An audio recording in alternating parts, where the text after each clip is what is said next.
Hey guys, Chrono here. Before we get into this, I really want to apologize for the quality of the audio. It's going to be kind of more terrible than usual. I'm not using my normal audio recording software. Instead, I'm just using the default OBS mic input. So it's going to be a little bit terrible because it's not designed for audio fidelity. It's designed to sort of compress the audio to keep it in small file size so that it can be streamed. So it's going to sound a little worse than normal, but it should still be fine. I wanted to do a quick sort of blog type thing about the project I've been working on for class. So I thought what better way to do that than to go through all of my old files live and sort of see how far I've come on the project. So what I'm going to go ahead and do is open up my very first file. This is the oldest file I currently have. This is approximately 2 weeks worth of work. I think it's rather good. I think that it has a very high poly count. No, I'm just kidding. It's actually not that great because it's only 2 or 3 pieces, and that's because I have this layer turned off. This is actually about a week and a half's worth of work, maybe a little less. It's a little rough around the edges, and it's missing a couple of fairly important details. Right when I made this save, I was trying to decide which of these shoulder pauldron things I wanted to do the most. This one for a while looked a lot more detailed, but the geometry on it, like you can see these lines are all wavy and weird, and I really didn't like that.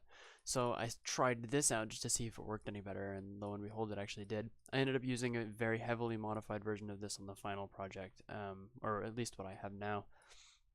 This whole piece has been almost completely replaced, this sort of torso section. I spent a really long time replacing it because it was just, it isn't what I wanted it to be.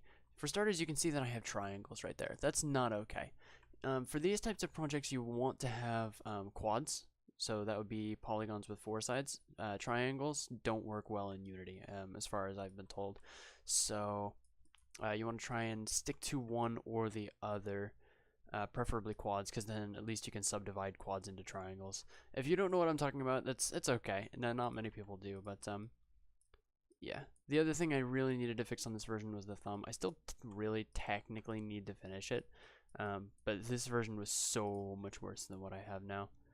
Other than that, it's not terrible. I mean, it's a gray blocky model, but other than that, it could be worse. So yeah, let's go ahead and move on to the next newest version, which would be the 16th of April. Don't save this. Okay, get rid of that. What are we looking at here? Okay, so right here I was working on an arm, it looks like. Oh, I'm upside down. There we go, that's better. So I've got a whole bunch of things invisible right now. Let's turn those back on. Oh, wow. Okay, so this is actually an older file than the other one. That's really interesting. So this was before I even had the shoulder polygons thing figured out. This was right before I started doing the hands. This was like the very end of week 1, maybe? This is really old. This is a really old file. Yeah, I think during this I had just finished the boots, which were a pain, and I had moved on to the left arm because I wanted to do that one first. The jetpack has actually not changed since I put it onto the model.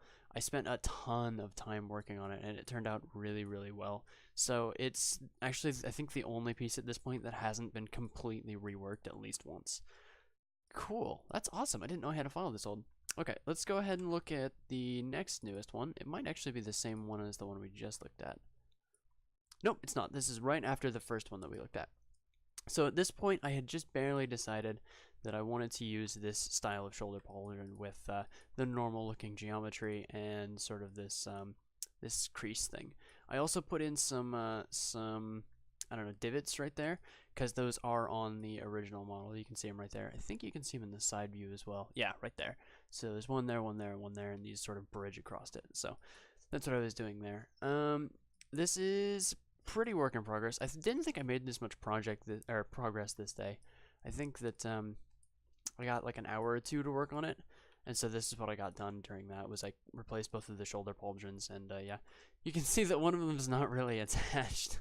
This is yeah, that was an over. Oh, these aren't even grouped. Okay, that was an oversight on my part. This should be right about there. Yeah, but I'm not gonna change it, just because I want these to sort of be a snapshot for what I was doing at the time. So yeah, this is pretty familiar to the first one that I showed you, and quite a step up from the second one. Don't save. This was the big one for me. This was right as I decided I wanted to add color.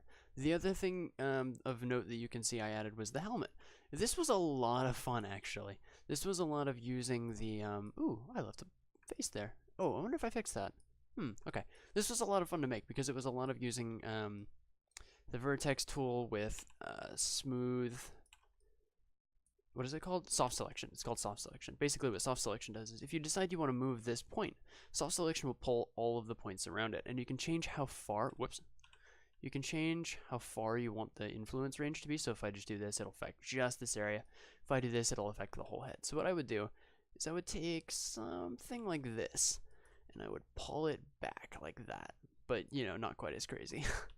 So I would do that for this section, then I would, object mode, no, object mode, no, object mode, object mode, oh Christ. How about object mode? Hey, there we go. Okay, so I would fix this one. I would pull the back of it backwards so that it sort of looked like it was supposed to, and then I would pull these two on the sides to match.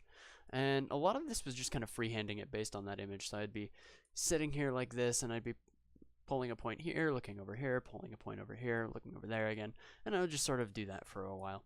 Eventually I put the neck in. I finished up this sort of front section. Ooh, that's interesting. There's a really hard division right there where the metal kind of looks like it has a crease in it. Interesting. I'll have to fix that later. One of the problems I noticed here was that even though this like sort of air tube thing is gray, it's the same gray as this gray behind it that I used for the neck. So that when you don't have either selected, they're the exact same color. They look exactly the same. Other than that, not really anything interesting.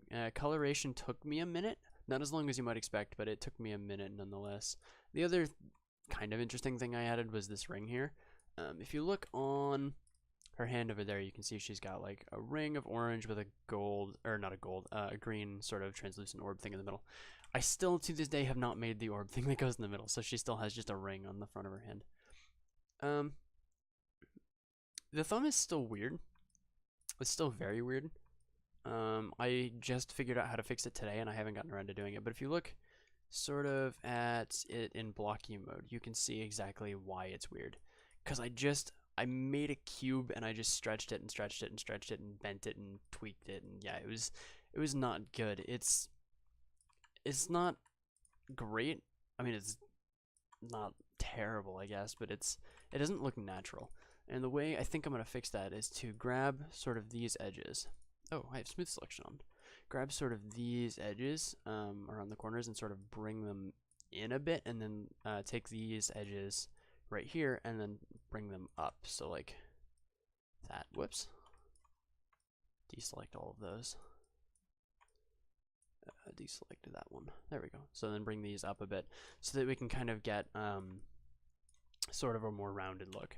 But we do that in a later update, I think. So yeah, let's move on to the next one. I think I just did 20. Oh, that's 20 colored. Okay, so this is the day after that. Don't save. So the day after that, I started working on this piece right here. You can see it on the model right here. It's basically sort of a orange gold armor plate thing. I had always intended on putting that in. Let me actually open up the previous file. Colored. Don't save. So one of the things you might notice is that her thighs look really weird. I knew that when I made them because I thought that I was going to be putting these plate things on, but I never actually did. So for the longest time, these legs looked really, really weird and unhuman. So yeah, I had always planned on putting these side things on, but I never did. So kind of had to deal with that, but eventually I ran out of stuff to model, so I'm like, all right, fine, I have to get working on these things. I have to start making these these thigh plate things. So let's go ahead and turn on my hidden mesh layer. That's the other thing. I needed to completely delete this leg, and those are flipped. Interesting. I wonder how I did that. Okay, so I had to completely delete this leg and the connections between them so that I could actually model this thing accurately. Otherwise, it just wouldn't come out right. You can see that the geometry kind of overlaps. So you've got this thing sticking through the leg sticking through this thing. But from the outside, You can't tell at all. So it really doesn't matter. A problem I had later was that this sort of shape looked really, really blocky. And I still haven't fully fixed that, but I'm a lot closer. What I ended up doing was adding more geometry, some sort of like this. I would just add more lines like that. And for every line you make, it makes it so there's a smaller angle between these two, like, there's a smaller angle between these two, so it looks more like a gradual curve instead of just like janky angles. So yeah, that was what I was doing the day after. Let's move on to 24th. So this was after a weekend of work, I think. Go ahead and don't save this. This was a bigger task than you might think it is. You can see how much more geometry I have. I added tons and tons and tons of lines, and it still actually didn't fix the problem, because if I turn really slowly, you can see the light reflecting off each individual segment, right? So it still didn't solve my issue, really. The other thing that I ended up solving later was this sort of area. You can see how it does kind of the same thing. It's got like really, really sharp angles in between the faces, right here and here. So the light reflects off it at weird angles, so it just looks unnatural and tight. Looks like she's wearing like a metal thong with rubber pants or something. So yeah, that's what I was working on for a while, was getting these legs to look right. These, I wonder if these are broken actually. Yep, they're broken. So these were broken for a really long time, and I just never noticed. I have no idea what broke them. But yeah, it seems like there's two shapes inside of each other. So if I take this face right here, if I pull it out, it actually just brings the shape on the inside outward. So if I do this, I think if I go inside, the shape, yeah. Ooh, wait, maybe? Yeah, you can see that it, even though it looks solid on the outside, there's another sort of, yeah, there's another sort of like face coming off of this. So if I do this, if I make this go out, yeah, you can see that it just like comes straight out of the thing. So this is broken for a long time, but I never noticed it because it looked completely normal from the outside. As soon as you touch one of the faces and you move them, then it does this weird black overlappy sort of weird color thing. But like on this one's broken too. This one right here, but you'd never know because it looks completely fine on the outside. So I ended up fixing that actually this morning. I just deleted these meshes and I started over. This pretty much brings us to today, which would be the 25th. Don't save. Oh my, okay. So this is what I was working on this morning. I was working on getting details onto the cannon. I completely revamped the shape so that it had like these ribbed things here. It had a better shape. The inside of the cannon needs to be replaced a bit, but I'm really happy with the way the detailing is turning out. I'll need to probably replace the texture on this with something better. I'll also probably need to smooth out the faces. Speaking of smoothing out the faces, I did that to this. So now you can see that if I rotate it, it's much smoother. It's not perfect, but it's much, much, much, much, much smoother than it was before. The only problem I have with it at this point is sort of this corner here. I'm tempted, in fact, actually, let's do that right now since this is my most recent file. Let's try this. Let's try doing normals, harden edge.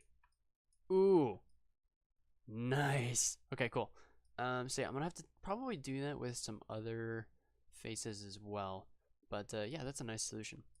So you can see the other thing I added this morning was these sort of hexagon things with the sort of translucent green in the middle. Let's focus around them. Yeah, this is actually one piece that goes all the way through, but you can't tell from the outside. Let me see if I can go inside the mesh.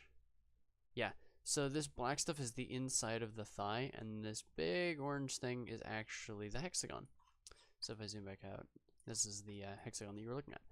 The other thing I did, which I'm actually really kind of remarkably happy about, was I touched up some details on the hand. If you'll notice, I added these sort of black, like, mark things in between the joints and where the wrist is. So it makes it look a lot more like armor and a lot less like just an organic finger, and I really like that aesthetic. It's actually not a part of the original character design, but I think it looks so good that it should be a part of the original design. Interesting note, if you look at my reference images, there's not a single photo where Samus's hand is unclenched, except for this one where it doesn't matter. So like, that probably could be clenched, and that would be just fine. So yeah, this is where I'm at today. A part of the reason I wanted to do this blog is because I wanted to document what I want to do next. So right this second, my priority is to get a very, very, very, very basic animation going. I want to do sort of a rough, just plot basically of what I want my animation to be. So what I mean by a previs animation is, I want it to be like a really rough, just bare bones sort of animation. So if I want a character to walk across a room, I want it to do this. So in order to animate something like this, you actually have to set up keyframes. So I just saved a keyframe right here, which means that at frame 1, at the very start of the animation, the character will be here. If I move up to frame 60 or so, I move the character over here, I press save. So now there's 2 keyframes. So now Maya, the program I'm using, is going to actually figure out where the character is supposed to be for every individual frame. So yeah, this sort of previous animation is due not tomorrow, but the day after. So I've got to get that done basically tomorrow. After that, I'm going to need to finish up this canon thing that needs to be done soon. Like, really, really soon. It's not that far off. Like, I need to raise this up a bit. But, yeah, what else needs to be done? I need to fix the boots because the boots are weird. I need to see if I can make this sort of section a little better because... yeah, the light doesn't reflect quite right around this sort of ball-like area. So after that, I need to touch up the thumb a bit still.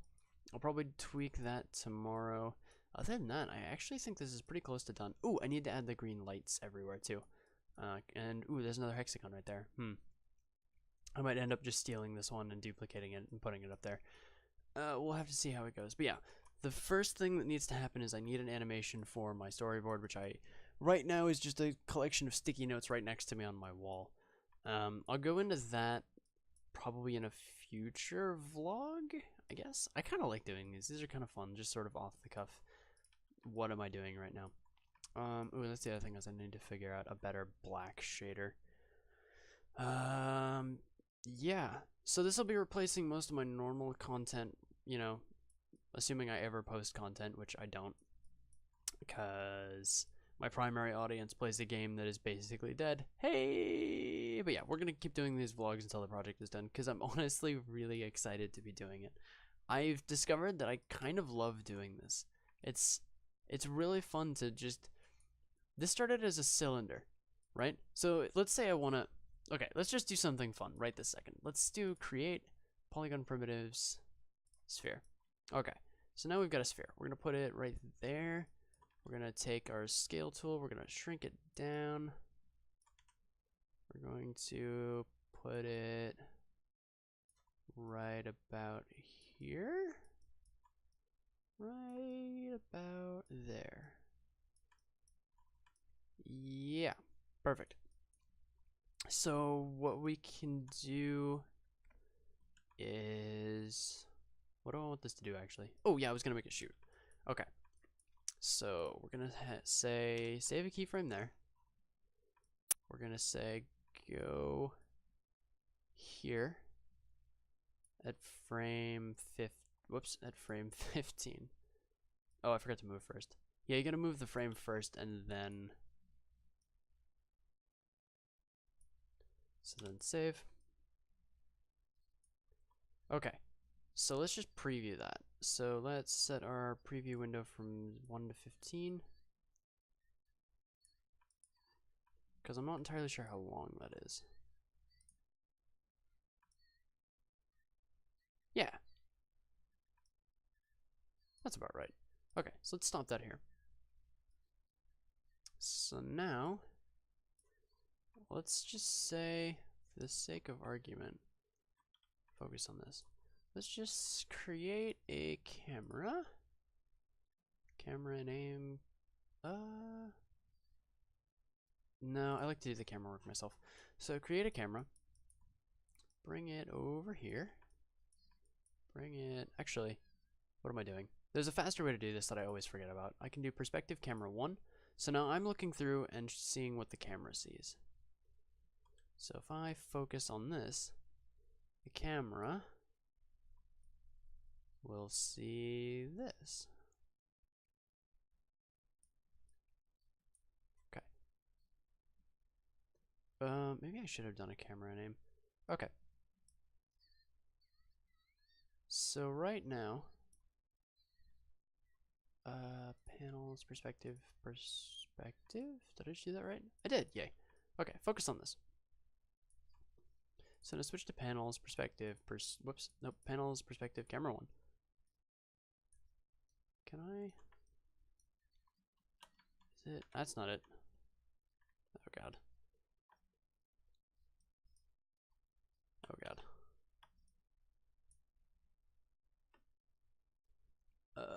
Camera. I don't remember. So what we're gonna do is, whoops, that's not good. Go to frame 15. Everybody panic. Okay. Put a camera here. That'll be fine. So then what I want this ball to do, I'm switching into perspective of camera 1 until I can figure out how to do this stupid thing. So what I want this to do is, as it hits the wall at frame 15, I want it to sort of like squish basically against the wall. So what I can do is that. Oh, that was wrong. Oh no, it was right. So then move the time adjuster onward. Let's give it another 15 frames, puts us at 30 frames. Let's go up to 40 frames actually, because I want this stretch to last quite a while. I want it to be, so squish like that, save, and then go out to frame maybe 60, 40, 55. Let's do 55 because that's 15 frames. So then we'll go out to 55 and we'll stretch it this way. And we'll also start moving it outward a bit. Actually, I take that back. No, save this. And then another 15 frames later. So that puts us at 60, 70. At another 15 frames, I want you to bounce away. So let's just preview that really quick. So it hits this wall, it compresses. It bounces back and it shoots away again. Okay. So let's set this to frame 1 to 70. And then go ahead and preview it. Okay, so let's switch to the perspective camera 1. So this is what the camera sees. It just rushes in, it bounces really slowly, and then it really slowly moves away. Yeah, so this is how you animate in Maya at a really, really basic level. And I love it. It's so much fun. This is just a lot of fun to say, go here, save, go here, save, and then just have it do it. And then tweak it and make it look good and just, I don't know, have fun with it. It's just a lot of fun to do, and I really enjoy doing it. So I'll be doing a couple more of these vlogs as the project goes on. Hopefully you guys find them interesting. If not, I really don't care. I'm gonna upload them anyway because I like them. Thank you guys very much for watching, and I will see you next time.